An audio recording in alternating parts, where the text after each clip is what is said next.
Hello, everybody, and welcome to the Rams Review podcast with your host, Jason. And it's welcome back to Championship football for Derby County as well, as this week we will be reviewing opening day defeat 4-2 at Ewood Park against Blackburn Rovers.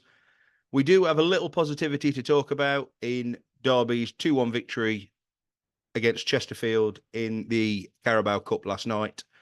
And to talk all that and Middlesbrough on Saturday at Pride Park is Mr. Chris Holt. Chris, good evening.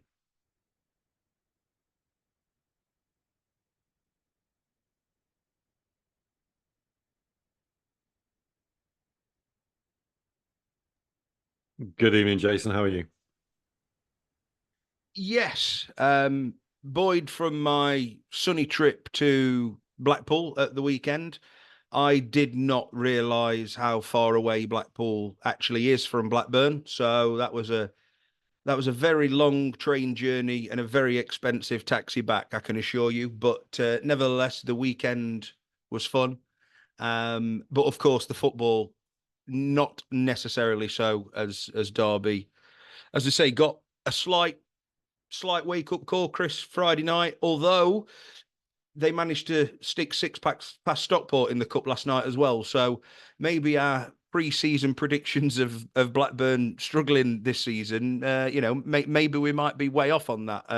I think, in fact, it was quite a strong side from Blackburn last night, and everybody who scored past Derby on Friday also found the back of the net last night. So maybe just a little bit reading a bit too much into the result Friday. But, of course, we've spoken about. In fact, I've seen you speak about it on X over the weekend. There are things that obviously need to be addressed from that performance. Coming out of pre-season, one thing that I suppose we highlighted was we wondered maybe where the goals were going to come from, and that back line had shipped a fair few, probably too many than we would have liked in pre-season. We managed to get 2 goals Friday, both from crosses into the box. We know Paul Warne likes to cross into the box, but ultimately the defensive frailties, Chris, from a defence that I appreciate it a step lower, but a defence that was second best in League One last season. They looked all at sea far too many times on Friday night. I agree. When we went forward as a 4-3-3, and when we defended, we dropped back into a 5. What my big concern was basically, obviously, Erin Cashton's form, which we'll discuss, but also I believe that there was not real much confidence in Callum Elder, and there's mixed reviews on how his performance was. Okay, he had a couple of decent crosses to get corners and what have you, but ultimately he's a defender. And I thought that he was really poor. And there was certainly times where he proved that his fitness has got to be short as well, because when he was being dragged out and losing the ball, or we were losing the ball, he was nowhere to be seen. And ultimately, 3 of the 4 goals came from his side. So, yeah, lots to discuss. And it's something that I think they picked up on the phone in Monday night. They mentioned about, I think it was Malcolm Christie who mentioned Wilson and Elder, and all the talk was about them going forward. But of course, they were playing. So we were as a back 4 really. So if their best bits were coming from attacking movements, which of course Kane managed to get onto the score sheet, which was in the end just a consolation right at the end of the game. But I think there was just, for me, like you said, we were just, if some of the midfield was meant to drop back as they were pushing forward, whatever it was, the communication and the plan on Friday night, from a defensive point of view, was just all over the place. And I look at it as maybe, obviously, a few changes. They know they've got to sort of change the way that they play this season. New faces, maybe a new style that obviously we've added some athleticism, and we know that that's what Paul Warne wanted. But it looks like that they'd just been told on the coach on the way up, Chris, the way that the team was going to be defending. Because, as you say, Cashin, I know it was somebody you mentioned he was all over the place, and it wasn't just Cashin. You know, we can't just single out Cashin. Defensively, as a back line, we were all over the place. All 4 goals. Okay, you could probably argue the last 2 are because we're pushing in the game, to try and get obviously an equaliser after a 20-minute spell in that second half where we looked right up for it. We actually played some very, very nice football. Should have scored before we did. We do get the goal, and I thought it, obviously being there, Paul Warne said it in his presser after, it looked like Derby could actually go on and definitely take something out of the game, if not win it. But then, of course, that adage that we're going to come back to, I think, for certainly the first few games, that championship nous of a championship team with championship quality all the way through it. You bring on last season's top goal scorer, Chris, who I must admit I was surprised he was on the bench. Even I know the rumours are obviously he is looking. Obviously, I'm sure he'll be looking at a move to the Premier League.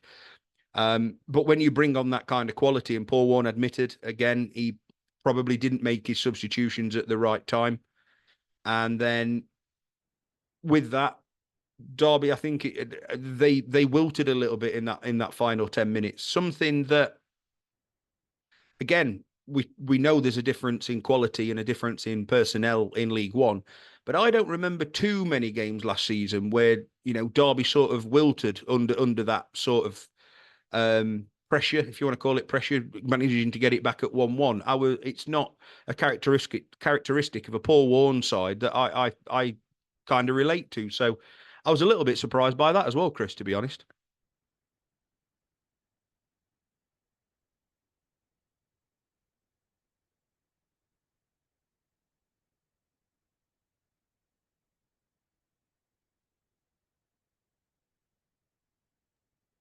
Yeah, he used the word fatigue, didn't he, in his post-match interviews, which was a bit concerning. Whether that is fatigue mentally or fatigue physically, only Paul Warne will know. So I was quite surprised to hear that word. One thing I will say is you're quite right. We had a 40-minute spell. I'd say sort of 10 minutes pre first half or half time, and then 30 minutes second half where we were excellent. But ultimately, Blackburn were very clever. They it was a 5 against 3 in midfield. They played a holding 2 and then an attacking 3 with obviously Guy up front on his own. And then obviously they changed the 3 midfielders, the attacking midfielders, for a new fresh line to give fresh impetus and fresh legs, knowing that we had 3 midfielders were battling against 5 all the way through the game. It was very clever by Eustace, and he's got to be praised for that. His tactics were spot on. And that's another thing that obviously Derby fans have questioned Paul Warne's ability to change or adapt to what he's facing.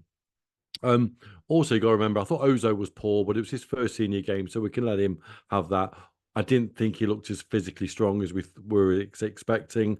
I think he got a bit shell shocked, and all of a sudden, he's had sort of guest appearances, let's shall we say, for Palace in the Premier League latter ends of games where there's a bit more space, there's a bit more less strain or pressure on him, should we say, because normally the games of the results have been pretty much there or thereabouts when he's come on, if you look at the amount of time he played in those games. So I think that was a shock for him. I also thought that our Dutch friend Houdmin looked a bit out of sorts. I'm not sure that he was realising how quick Championship football is. But look, we got beat. We got beat fair and square. We got beat by our own downfall. I don't think Blackburn played through us. I think we just opened the door for them and said, there you go, Blackburn, take your chances. And ultimately they did. Will we learn from it? Time will tell, but we need to learn quickly, Jason, don't we? Yeah, I mean, David Ozo was going to be a player that I sort of earmarked as I didn't think he was quite as effective as I was sort of expected him to be. And I'll be honest, I don't think he particularly pulled up any trees last night against Chesterfield either. He was a little bit sloppy in possession. He shied away, I think, from 1 or 2 challenges, and it's like, well, that's you're in there as that enforcer in inverted commas. You have got to be leaving everything on the pitch. David Ozo, remind Chris, comes to is a type of player for me where is your yellow card bet on your coupon every week. He should be that type of midfielder who really likes to get stuck in. He's going to pick up some bookings, but we know he's got a little bit of talent on the ball as well. So, as you say, though, first taste of Championship football for a lot of Derby's new signings, and of course, a lot of the squad. Caden Jackson, obviously, has played there before, but we know he's not a striker. Mendes Lang has flirted with the Championship a couple of times. And then you've obviously got Cashin, who's had a season down there, and Nels has played in the Championship, but ultimately got moved on to a League One club, probably because, they didn't quite think he was Championship material. So whilst we think, we're coming up and we think we've got quality and we think I think we've added a bit of quality. I still think the Championship experience and the Championship now, because I think even some of the Derby players who played obviously 2 seasons ago in the Championship, it was a completely different mentality. We were under that administration galvanized that squad. So actually, I think when you look at it in a bit more depth, Derby's lack of Championship experience probably showed quite comfortably on Friday night. Coupled with that as well, and I appreciate it's only opening weekend, but we saw some very interesting, intriguing results as well on opening weekend, as well as the cup last night. Maybe you can't look quite as much into that with squad rotation, but obviously teams that we sort of earmarked, we would hope Derby were going to be sort of battling against in the race for survival this year, obviously picked up some pretty good results on opening day. So obviously it's one game in, we're not screaming, we're not doing what some fans are doing and calling for Paul Warren's head, but we do have to see progression. We have to see lessons learnt, and of course we'll go on to talk about later on. You don't really get much more of a tougher challenge at Pride Park than a Middlesbrough side on Saturday. So obviously that one will test Derby's mettle. But overall, from Friday, I just want to finish that kind of bit by saying, obviously, there was some good, some bad, and some ugly. And as long as we can learn from our mistakes and try and push on from that, then obviously time will tell. We know there's bodies still, hopefully, to come through the door to bolster the ranks. And I just hope that doesn't knock a few players' confidence right at the beginning of the season, because we are going to have games like that this year. I don't deny that one bit, and I'm hoping, as I say, Paul can hopefully galvanise the team, which I think he did well last season for most of it. So, disappointing defeat on opening day, but as I say, the positive from it, we did find the back of the net. Nelson's header, Chris, was an absolute rocket. Say there was the goalmouth scramble, but again, when you look at Derby's clear-cut chances on Friday night, they were all from set piece sort of routines. There wasn't any major open play opportunities, which I know we earmarked over pre-season. It was a little bit of a worry as well. So plenty to mull over from Friday night, and then of course we went into the EFL Cup game last night. We only played Chesterfield 3 weeks ago. Obviously, we was on the end of a bit of a tonking 4-0.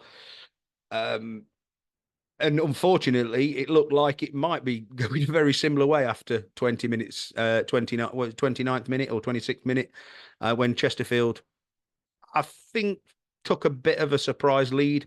I wouldn't say Derby were fantastic last night by any stretch, but they certainly looked a little bit better. Talking to a couple of my mates after the game in the group chat, and they were saying, thought Derby played well. And whilst we talk about the step up in quality, obviously, against Blackburn Friday night, Chris, this is a team in Chesterfield that, they won the National League, and they're one of the favourites to be up there for for League Two this season, and I can understand why. It looks like that they've got some quality, but ultimately, with a fairly decent side out from Derby last night, I would say, um, you would expect them to put aside a League Two opposition. And I think in the end, I think the first half was quite competitive.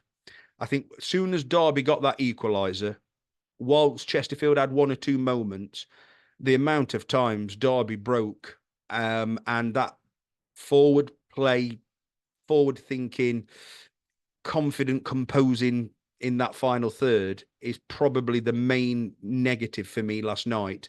After we scored that second, I thought if Derby can put 3 or 4 past, I think that's a good night's work. And it just and that's not being disrespectful to Chesterfield. That was the way that the game was going. Very much like Blackburn did to us Friday night. They put us to the sword, they put us away. I was a little bit disappointed that Derby didn't manage to put Chesterfield away, and then we had a bit of a nervy 5 minutes in injury time.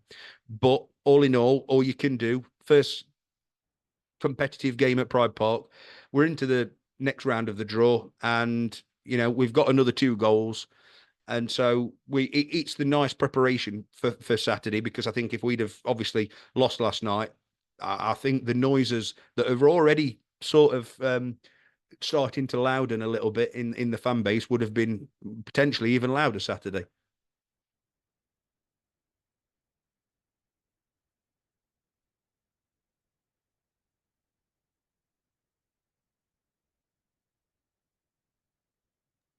Couldn't agree more, Jason. It was interesting that he went to the formation that put us to the sword on Friday. He went to a 4-2-3-1, and he's clearly experimenting this early already. 3 changes at the back with Forsyth and Nyambi going to a flat back 4, and obviously Bradley came in as well. And then they had 2 holders with Liam Thompson and Ozo. Wilson went almost like a wide right midfielder. Haldman came almost like a number 10. Barkhausen and Dwayne Brown, who played, I thought personally played quite well, played up top. I'm all for experimenting on these games, Jason, but I agree with you. Sometimes you have to take responsibility and give the opposition more credit than you deserve. And I just thought that, okay, we scored 2 goals and we won, and I'm glad that we have won. It will show a bit of confidence. I agree with you. We just don't have that cutting edge, and it's all right people saying, "Oh, it's early doors in the season," but most of these players have been together since July, early July, and we're now in the towards the middle of August. They've played 7 or 8 games now together, pre-season, opening season, Carabao Cup. And there is still a lot of chinks in the armour that need to be resolved. One thing I will say, which I'm really pleased about, is that Vickers hasn't been at fault for anything. And that shut that door quickly, because I was getting quite frustrated with people not giving him support, especially with what he's gone through this last 12 months. And we all know what's happening with the goalkeeper now. And he must have seen that regularly on social media, and that hasn't affected him one bit. I think he's looked solid and not at fault for anything that's been put past him. Was there any improvement from last night on certain individuals? Do you know what, Jason? I think it was the opposition that was the difference between the win and the loss. I thought Chesterfield played well. I agree with you. I think they will be there or thereabouts. They're well organised. There's a couple of players in there that I would even consider ourselves, Hobson being one of them. Thought Hobson was very good. Thompson was lively and active, took his goal well. He'll never score one like that again. It just fell perfectly. Yeah, we're through to the round. I think that's about as much as I can say, really. You can't really take much from it other than the fact Nyambi was back. He went to a back 4. Personally, Jason, just quickly finishing my side of Blackburn, I'm surprised he didn't go to a 4-4-2 and went 1-1, because I think we could have expected what Blackburn were going to do, and I think we could have gone a bit more solid. And I think we saw that when we played with a 5 in the middle last night, we looked a bit more cohesive. One thing I will say, we still haven't seen it Ebu Adams yet on a starting position, and I just wonder whether he's concerned that he can't play Adams, Ozo, and say Osborne together. And I just wonder whether he's trying to do a formation that actually fits them all in. Yeah, I think that's a fair point, because you will certainly at home, if you were to play those three, you are going to get the negative Nancy's saying with the home team. But you've got to realise we were expected to win games last season. We were going to be at 1-1. We needed to be the team in the ascendancy. Okay, if the opportunities are there, and obviously every team has a bad day, you are going to come up in against teams this season that you can do that and dispatch them. I'm not so sure Friday, like you say, I'm not sure that was quite the right thing to go a little bit more gung ho for everything that we've said about, because you are going to get picked off in the Championship, and it's all been alluded to. You know, League One, two out of them four might not go in, and and then obviously the game's a very different kettle of fish. But I would last night, as you said, a confidence builder for me. I thought again we looked okay. The opposition that we're coming up against, it's obviously not what we're going to be up against week in, week out. As I say, the disappointment was that we didn't score more than the two. Positive, obviously, Caden Jackson gets on the score sheet. Hopefully, that'll give him a bit of confidence. I was pleased to see Dejan Brown start, but at the same time, I'm not sure he is going to be a regular in the Championship for Derby this season. And where does that, somebody like a Collins, who probably would have benefited more in terms of league squad, getting a start last night. So that's an interesting one. But kind of spoke about Collins a couple of pods ago, where I think he signed an extra contract, and I think he knows his role at Derby this year. Which is fine if other strikers were, firing goals in and we were looking a goal threat. We know James Collins is good for a goal. Maybe Championship level is debatable, but obviously certainly League One. So that was an interesting one. And in fact, I thought just before the Houtman chance, wonderful turn in the box where he's rattled it against the crossbar. That is what Kenzo Houtman is about. We know that his footwork, if you watch his footwork, it is pretty solid. And I think, just like you said, I think he's just got to get slightly a bit more up to pace with things. And then I'm hoping he is definitely going to be a big positive. Ben Osborne, I thought he was busy. As you said, there's not much more you can say. Derby got over the line. Probably should have been a little bit more comfortable than maybe it was in the end. And we'll see who we draw later on tonight as we record this on Wednesday. We'll see who we get in the second round. And then that moves us on quite nicely to obviously Middlesbrough Saturday. Chris, I'm not going to steal too much of your thunder, because I know we've got a pre-record with some Boro chat. But just briefly, obviously, sort of chewing the fat between me and you. I also did a Boro podcast on Monday, and we was having a good chat. Boro, they're one of them teams, Chris, that they're always in and around it. They're a team that I think over the years, one thing I think, if you was to be critical of Middlesbrough, they're very solid defensively. They've probably not been as free scoring over the last few years as they would have liked to have been. But of course, last year, and of course still there this year, they seem to have found that player. Was on the score sheet at the weekend, and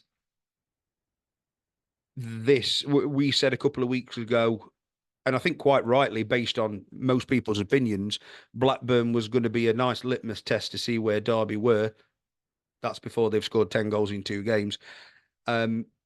This is no litmus test against Middlesbrough. This is right up there, a team that obviously we don't expect Derby to be challenging against too much this season.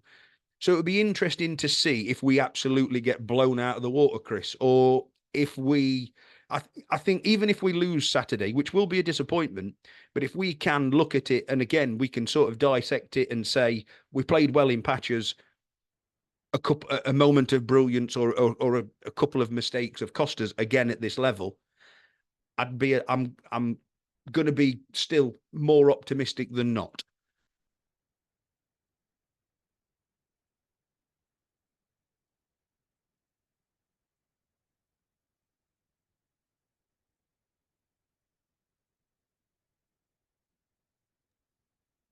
Yeah, I had a really good chat, which obviously will follow this podcast with the Boro Breakdown podcast with a great guy and a friend of the show, Tom. And it was interesting what he said. A couple of things I picked up from from the preview, and we'll leave listeners to listen to it after this. Is that Latte Lath obviously is a fantastic player. His movement, his pace is phenomenal, but they do think that they may lose him at the end of the season or before the window shuts, shall I say, sorry. There is a radar of clubs wanting him or looking at him.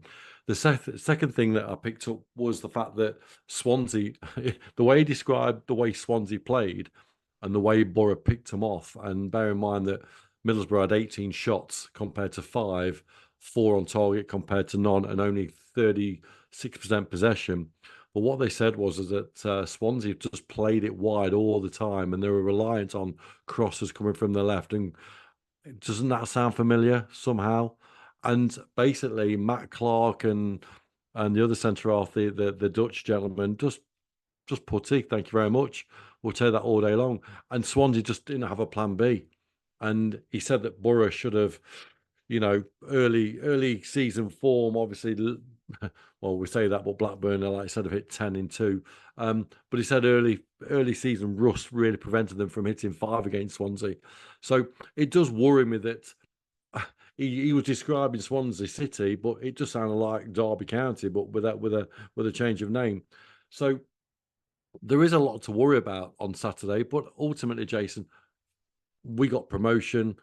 Let's open our eyes. We can turn around and say all day long, oh, let's get behind the boys. It's early season. Like I've had some responses on Twitter saying to me that it's early season, relax. Cashing always starts slowly.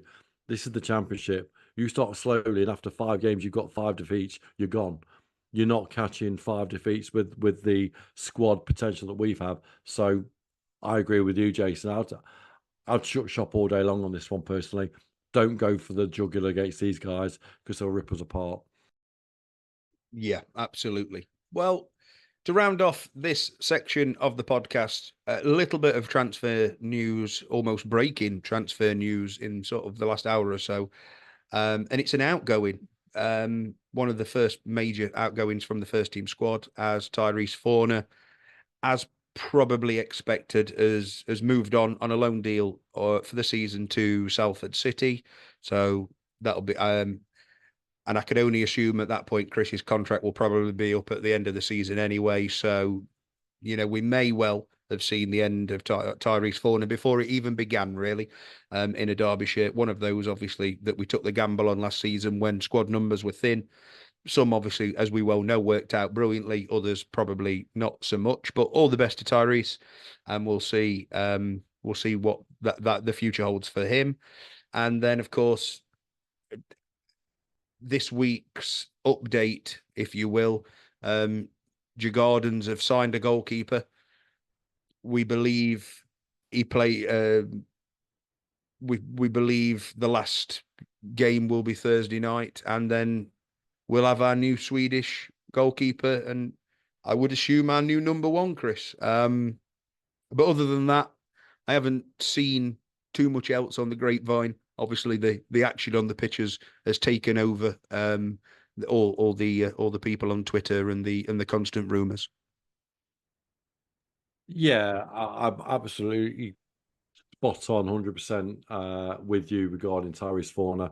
I don't think you'll see him in a Derby County shirt again. I don't think they'll renew his contract, and I think this was a move that was inevitable to happen. I think he had his swan song sort of appearance against Blackburn as a thank you and goodbye, and Salford City. He's fit and ready to go. I think the keeper situation has now resolved itself. Just to add my piece on that again, as I've been saying on socials. Derby knew that this was going to happen all day long. Paul Wall mentioned it all the way back in Spain, that they had a number one target. There was complications behind it. It would be delayed. He's a well-respected keeper in Sweden. As you know, I referee in Sweden yearly with basketball, and they rave about him and think he is Sweden's number one and will be Sweden's number one. So, who knows how quickly they register him? Will he be ready for the weekend? I doubt it very much. Vickers has done nothing wrong to lose his place anyway at the moment. He will potentially bring 10, 12, 15 points with him. Who knows if he's that good? We remember the impact that Poon made all those years ago. I do get concerned with some of the rumours we're getting, Jason, to be honest, with the likes of being linked to Marvin Johnson and other players that are over the hilt.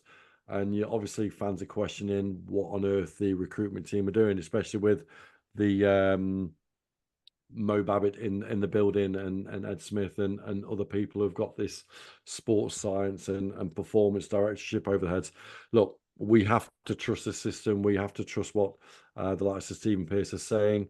We're obviously waiting for a Premiership loans at the moment by the looks of it. Clearly, we can't compete in the market. I don't know what your thoughts are, but perhaps the budget isn't as big as we were told. And looks like the competing in the market is going to be difficult. Yeah, absolutely. And I think, obviously we've not seen, he's not a Derby player yet, and we've not seen him kick a ball yet. But you look at a Vetterstrom kind of signing, and then you see the links with Corley Woodrow, for instance, and there's no similarity with that type of link. So how much you can believe into the Woodrow one, I really don't know. But that's one that I've obviously seen. We believe things are still bubbling in the background with Dembele. Who knows what's going to happen with that? The thing that I took away from the Fauna sort of deal, Chris, I would agree with you. I think that obviously he's not a championship. I'm sorry, he's not a championship player.